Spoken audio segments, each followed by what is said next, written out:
Want to take the subject test before AP test? Do I recommend doing the subject test before the AP test? I think just the way the calendar works, it could be good.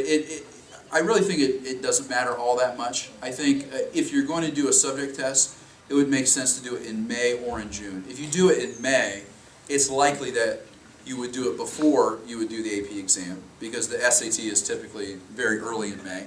But if you want to do it in June, that would work fine too. So something about, just during AP test season, I had a student a few years ago who was able to get a 2400 on the SAT, and he told me the fact that he was taking AP exams, he did it in May. And the fact that he was doing AP exams at the time, he was just in that mindset where he was trying to figure out, working through multiple choice tests, and he was just thinking in that way. And so he thinks that, he thought that played a role in helping him perform well on the SAT as well. So, but yeah, I think as long as the students cover the material, it makes sense to go ahead and give it a try. Yes? For the subject test, if your kids don't like the score they got, can they take multiple choice? Will that hurt their admission?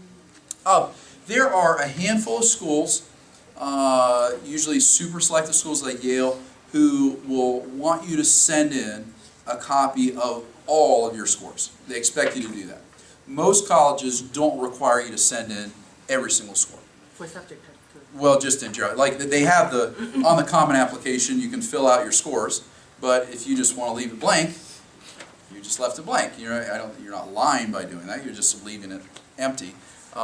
So you might just think a way to figure that out would be maybe just to look at the most difficult school to get into that your child's thinking about, see how they handle it, and then if they're okay with it, as far as canceling the scores, not having to send it in, then there's really no worry with that. But just talking to different people in the admissions field, the people who are making the decisions at the end of the day, the admissions staff, they are inundated with paperwork.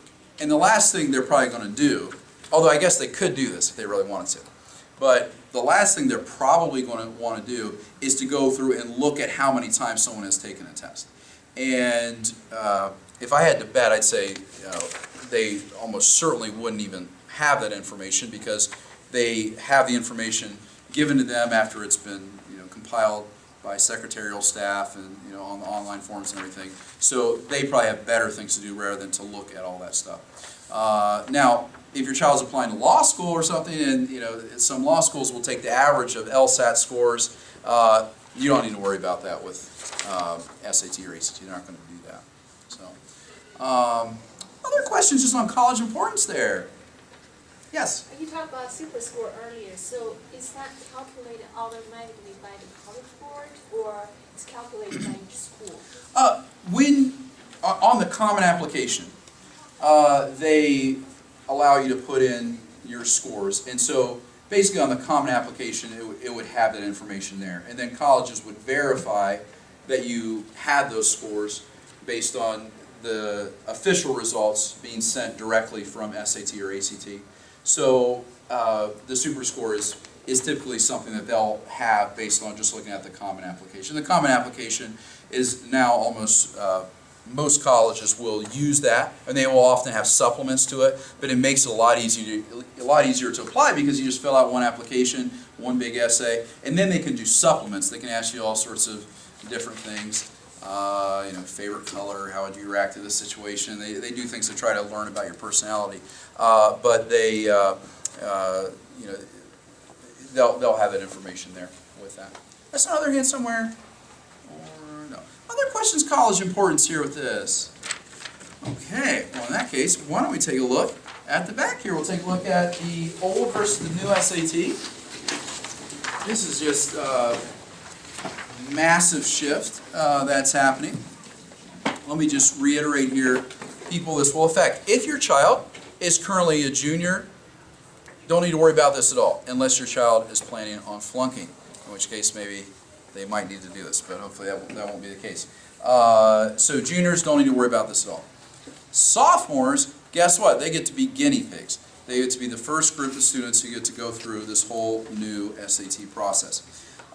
So on the old SAT, just breaking it down by different categories here, the vocab, they had a lot of obscure words, challenging words. You know, like the old Barron's, the current Barron's SAT book has lists of like 3,000 words in it, has flashcards.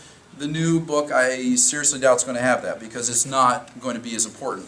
The College Board, in the way they're redesigning the SAT, is trying to make the test much more of a practical, skill-based test than they believe it to currently be.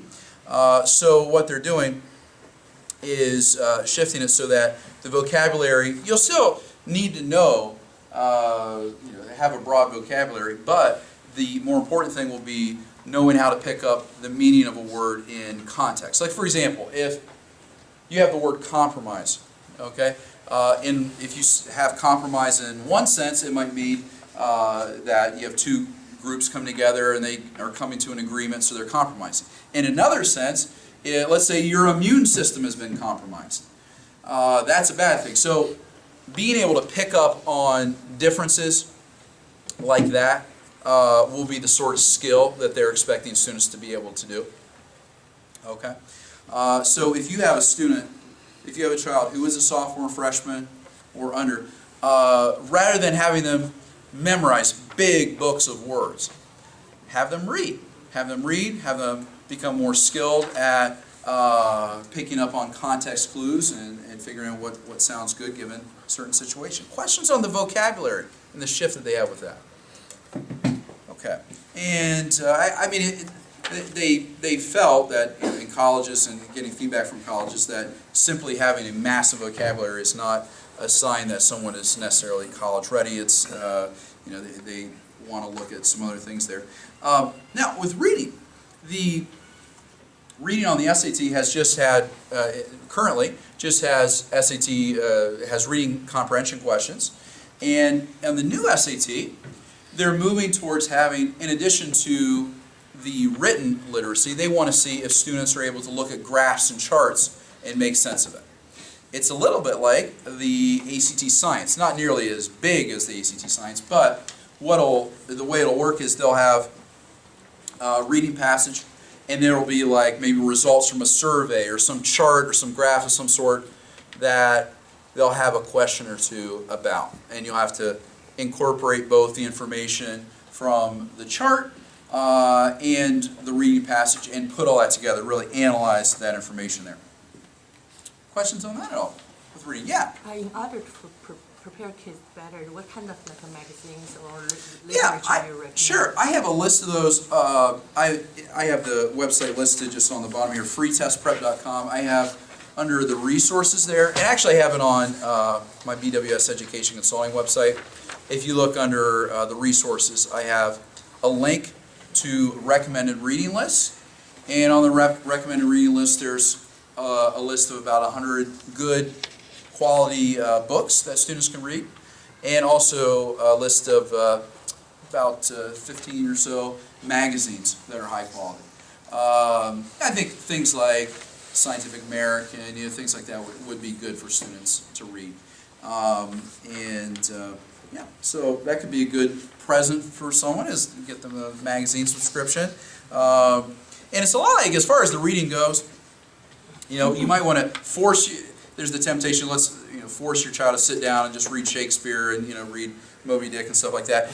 Think about the reading as a bit like an exercise program. If someone's going to run 10 miles every day, they're going to get in good shape. But if they're not going to do anything, then that's not going to work. So if you can give your child something as far as reading that they'll actually want to read, they're likely to do it. They're likely to build their vocab up quite a bit more, become more comfortable with advanced things. Sports Illustrated, just as an example, is a very well-written magazine. It's unlike a lot of sports things out there. It's very well written. So just encourage them to read widely, to read rigorous text will help them out. Yeah. In order to raise their interest in those things, what kind of TV programs do you recommend, or like a TED, or those kind of like YouTube things?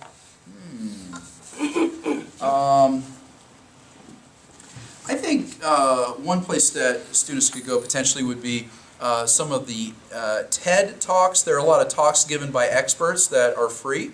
So if someone has an interest in some area to help develop it into a bit more of a scholarly interest, they might want to watch some of those free talks that are available. Maybe on a car ride or something, you could download a podcast of those and play some of that.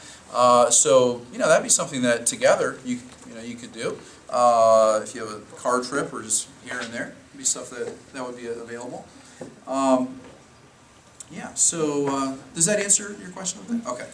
All right. And yeah, going back to this here, grammar. So right now on the current SAT, grammar is part of a separate writing section, and the grammar on the current SAT is less picky than what it's going to be. On the new SAT, the new PSAT, the grammar will be included in the reading section. There, instead of having 3 sections, you're just going to have 2. Have the math and then the reading/writing section. And the grammar that they'll find in there, in the new reading section there, they're going to test more on punctuation and more on mechanics and just more specific things. So one really big thing that students can do, if they know the grammar that they would need to know for the ACT, they should be in good shape when it comes to the grammar for the new SAT. So that's going to be an important thing to check out. But in addition to just knowing grammar rules, a lot of what both the ACT and SAT test as far as grammar is diction, it's use of idioms, it's like picking up if certain words sound right given the context. And that comes from reading widely. So, reading lots of stuff will help a great deal there. Okay. Questions on that? All right. The essay is perhaps the biggest shift in the way they're doing this. The College Board has been confronted with just people asserting that with the current SAT, people can just make up stories. And you know what? People could do that. They can make up stories about personal tragedies and different things. Usually, unless someone is just an amazingly good liar, it's better to go with something that actually happened. But the current essay, they are evaluating just more based on how effective an argument you can make.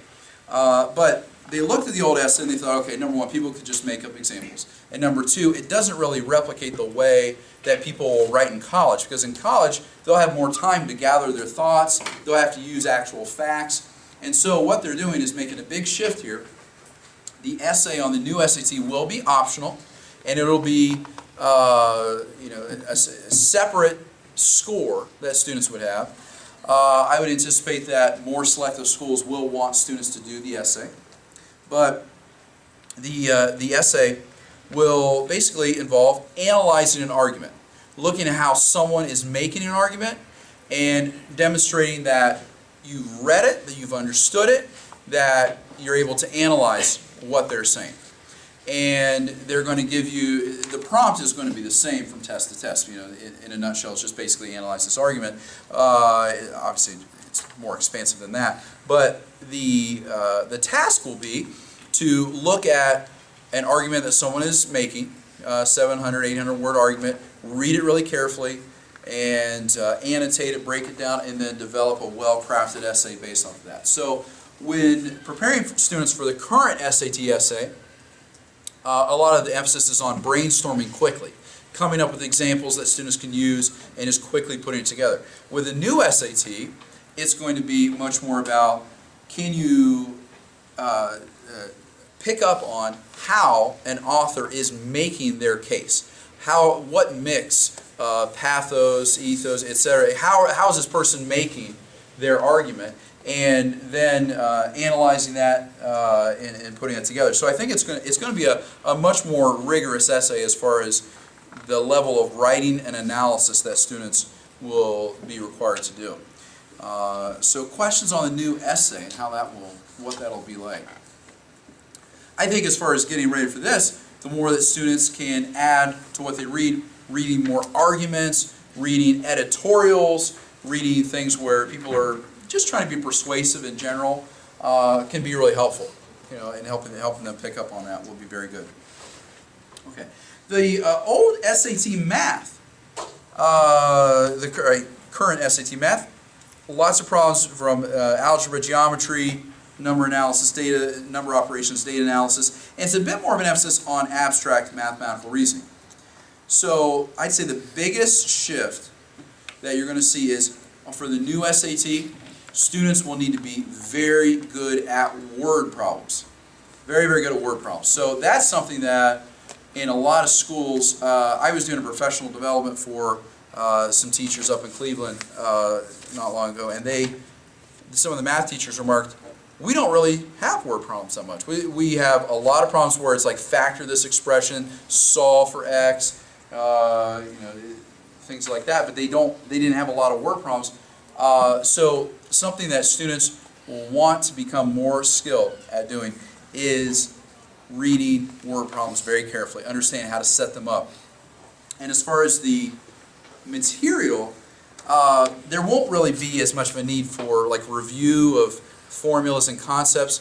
The concepts they expect people to know are pretty limited in scope. They have algebra, just a little bit geometry, being comfortable with statistics. That's going to be a shift that we'll see, is they want students to be able to look at statistics and graphs and results from experiments and be able to make sense of things.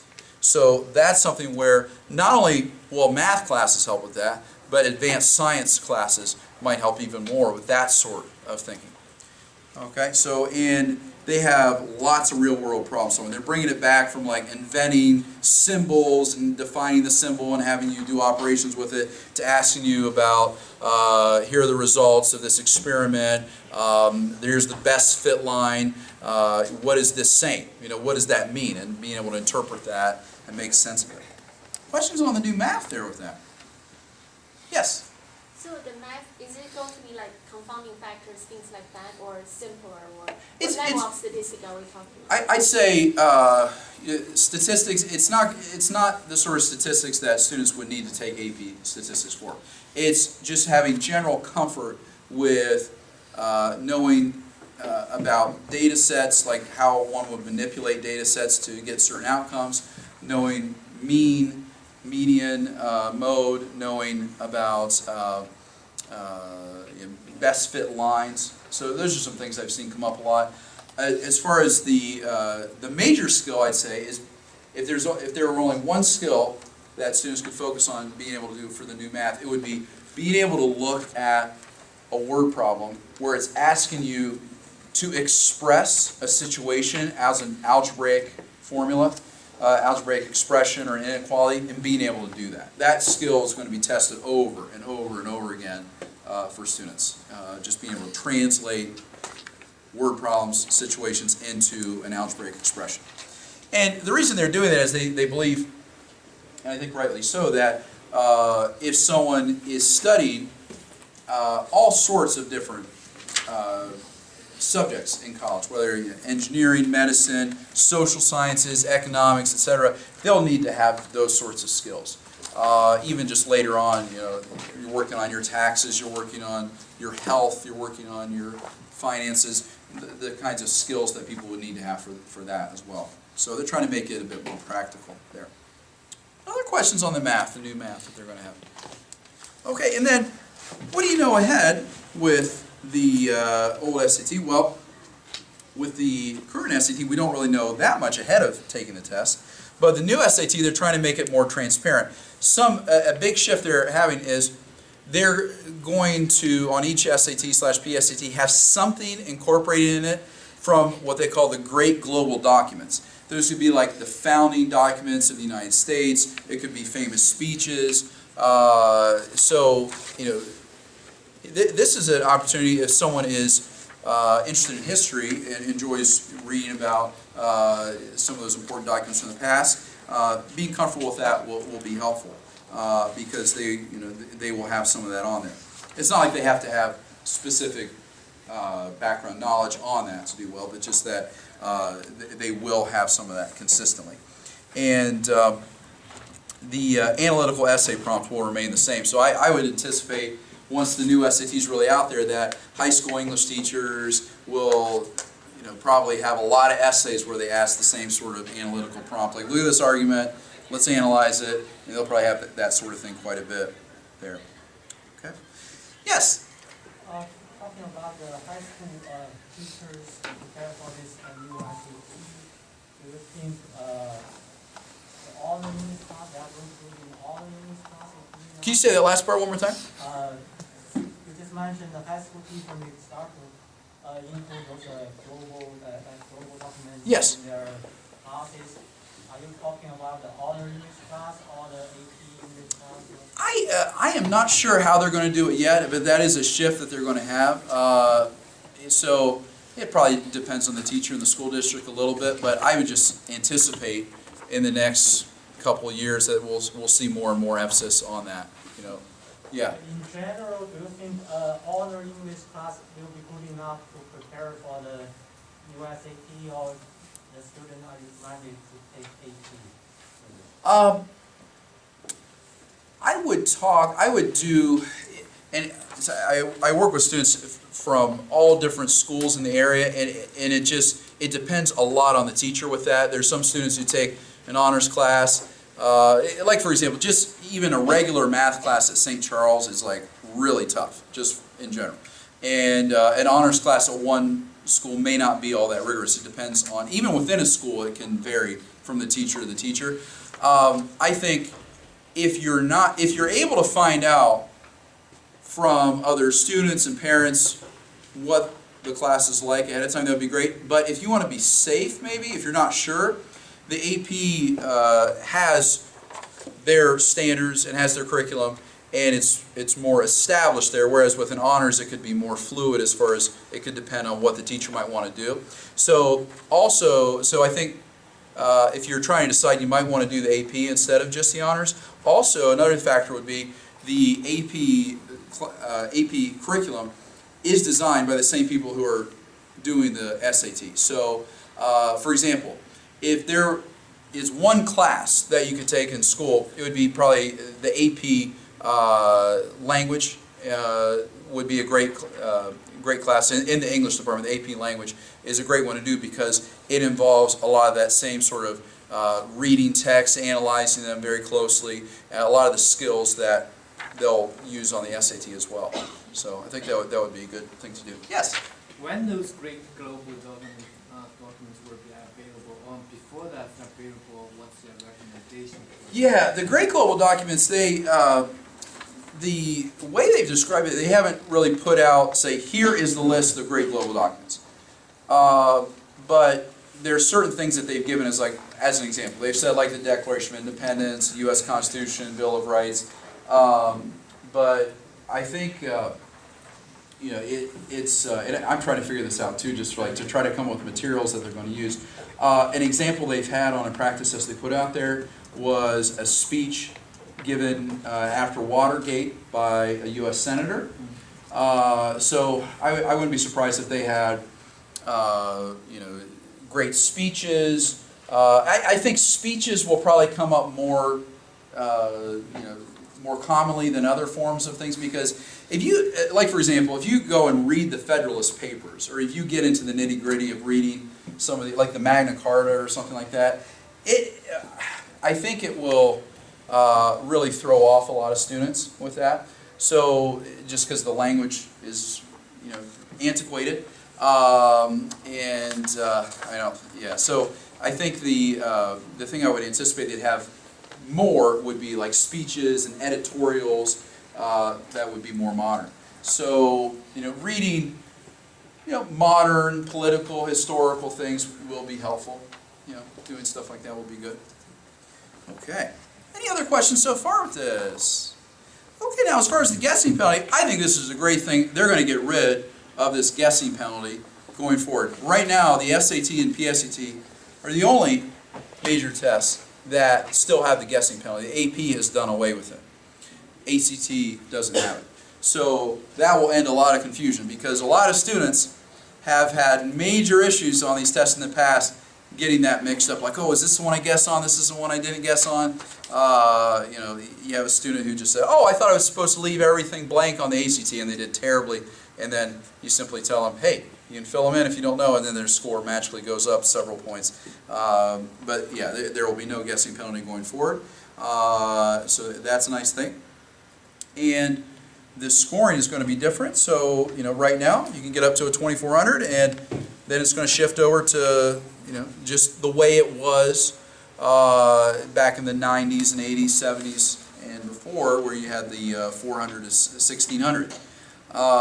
There will be a period though where it'll be confusing. I'll have students telling me, "Oh, I just had an okay SAT score. I got a 1500," and I'll say, "Wait, are you just like really humble, or did you take it under the old SAT? I don't know." So there will be a period of confusion there with that, but that is a shift that's happening there, and the essay will be scored separately. So at this point, with all of 3 minutes left, I guess, we have just open it to just any questions about college admissions, testing, anything at all that you'd like to chat about. Yeah? Can I make a comment? Oh, sure, yeah. Before the question starts, I just want to remind everybody that the class here starts on the 8th of February, so we're 2 weeks away. If any of you want to sign up, now is the time, because there's an upper cap for the class. So we want to make sure that everyone has the opportunity to ask questions during the class. There will be on the February of 8th, there's the初中 ACT class. ACT class part 2. No, sorry. ACT class part 1 and the SAT class part 1. So if you want to sign up, there will be a registration will be outside. Thank you. What's the cost? What's the cost? What's the cost? Yeah. I don't remember, it's all on the registration side. Yes, a question back there, yes. Very nice information. Oh, thanks, yeah. You mentioned SAT and ACT will change in 2014 and 2016 respectively.